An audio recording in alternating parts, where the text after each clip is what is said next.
are you, it's not from the questions, but are you a arcade subscriber? I I know you're one of the business people in the world. I don't think you have time to play arcades, but that is the are problem. you- I just don't have as much time as I wish to play. I am a subscriber. You are, I am okay. a subscriber. 오늘은 굉장히 특별한 날입니다. 저는 지금 서울 성수도원 스테이지 X라는 그곳에 나와 있는데 여기서 애플의 첫 공식 게임 쇼케이스라는 이름으로 열리는 행사가 있는 곳이에요. 정식 명칭은 애플 게임스 쇼케이스 서울입니다. 이게 그래서 앞으로 지속적으로 매년 이렇게 어떤 정말 공식적인 행사처럼 계속 열리게 될지 아니면 이번이 처음이자 마지막이 될지 이런 거 잘 모르겠지만 이게 어쨌든 처음이라는 겁니다. 첫 쇼케이스니까 이렇게 이 처음을 시작으로 꾸준히 매년 이렇게 열리면은 너무 재밌지 않을까라는 생각이 들어요.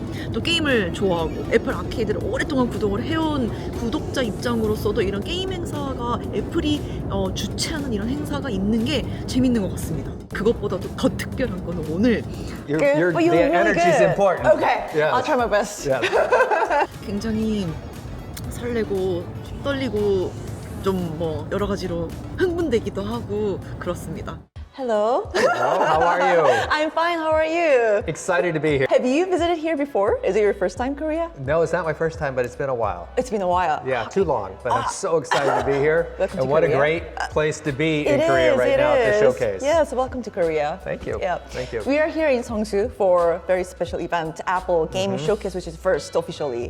Could you start by explaining what today's event is all about and what Yeah. it represents? Yeah, we have so much great energy and activity going on with developers and gaming in Korea, and we wanted a chance to highlight that, to show people like yourself and others what exciting games are coming to the platform. You're going to see games here that you haven't even seen anywhere else. Like the Dev Sisters is showing something that they're not even going to ship for another few months. You're going to see it for the first time. Really, really cool.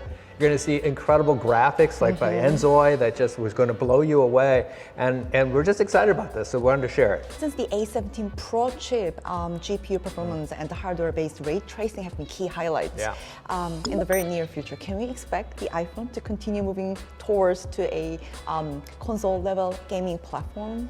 Yeah, look, you're probably familiar with what we did just now with the A19 Pro, Yes. which is absolutely incredible chip. You know, it's Impressive. a 6-core CPU, 6-core GPU, 16 neural cores. The GPU has a neural accelerator in each core. It's just incredible for gameplay. But what was important to us on a chip like the A19 Pro is this giant powerhouse that still, by the way, gives you longer battery life, to build an iPhone that really could take advantage of it. To build an iPhone that could really get the best out of it, which means how do you manage the thermals?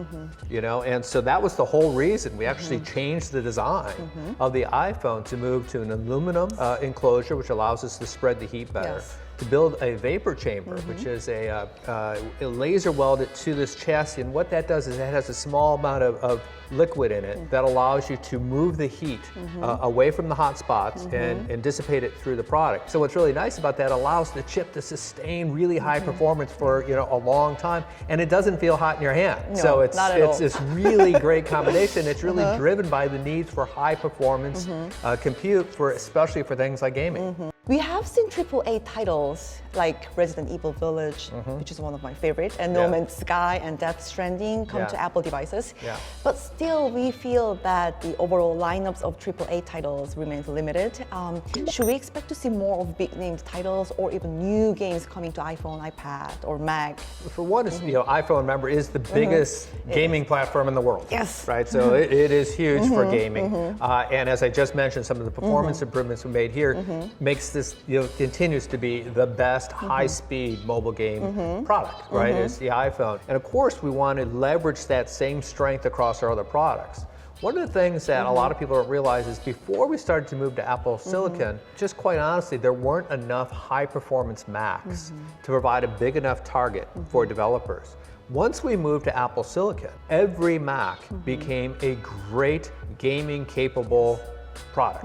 And so that has changed the economics a great deal for developers, because we now have so many Macs out there that can run games. So that's why you're starting to see more and more titles coming to the Mac that never would have even considered it in the past. Now it takes time to build up as you can imagine, there's an old saying, Rome wasn't built in a day, right? But before you know it, brick by brick by brick, all of a sudden you've built something big. So that's the excitement. iPad has been a very capable, gaming device for quite some time, and it's a lot of people's favorite gaming device. So I think we've got the right stuff together. We're doing a lot at our operating system level as well. We have the gaming porting toolkit, which makes it much easier for people to take their PC titles, over to our platforms and try them out and see where, they're getting bottlenecks and see how well things can play. And of course, we want them to go native, but those are just huge parts of an overall strategy that says, we're going to continue building and building and building on both strengths and as well as opportunities for gaming on our platforms. Apple's gaming porting toolkit also has been getting a lot of attention since it makes much easier to bring PC and console games to Mac OS. Does Apple have any plan to extend similar capabilities to iPhone or iPad? And how widely do you think is this tool being adopted so far? The tool's been used a lot, for developers, and so that's part of the renaissance, if you will, that we're having in Mac gaming as we start to bring more and more game titles there. iPhone is again already huge at gaming, and again we're going to continue to see a lot of games come over new, as well as of course new versions of games that exist. What's kind of cool is once you start developing for one of our products, one of our platforms, it's really easy to extend it, right? If you're building for iOS, then you can build for iPad OS, you build for Mac OS, same way, goes the other way really well. So again, that's why there's a strength to the community of products, if you will, that we have. And but yeah, the game porting toolkits are very important for the Mac. What kind of gaming experience is Apple Arcade aiming for? It just came up to my mind. Is it more focused on mobile-friendly casual play, or is it more like moving toward bringing PC or console level experiences across Apple devices? It's a combination. We have a team that obviously is responsible for that, and they're doing selection title by title as to what makes sense portfolio. As we talked about, we want it to be kind of fit the brand of what it should be. We want it to be something that is engaging, and we're going to really run the gamut from things that are casual to things that are much more immersive and engaging. Korea is so important to gaming. It is, right? It's the epicenter Many game lovers. for gaming. It's where esports gaming started. So for us, this is a very important place to do this, right? Culturally, Korea is so important to the whole entire world, and so for us to have an opportunity to do this and show off some of the great stuff happening here in Korea, the home and epicenter of gaming, right, and show that we, fit as a, it's a great gaming den, for us to play in over here. Thank you so much for taking the time today, and it's just a big pleasure and opportunity for me to have you here. Thank you. It's a pleasure. Welcome to Korea again. Thank you so much. It's great to be here. Thank you. Thank you. Thank you so much. I do love your energy.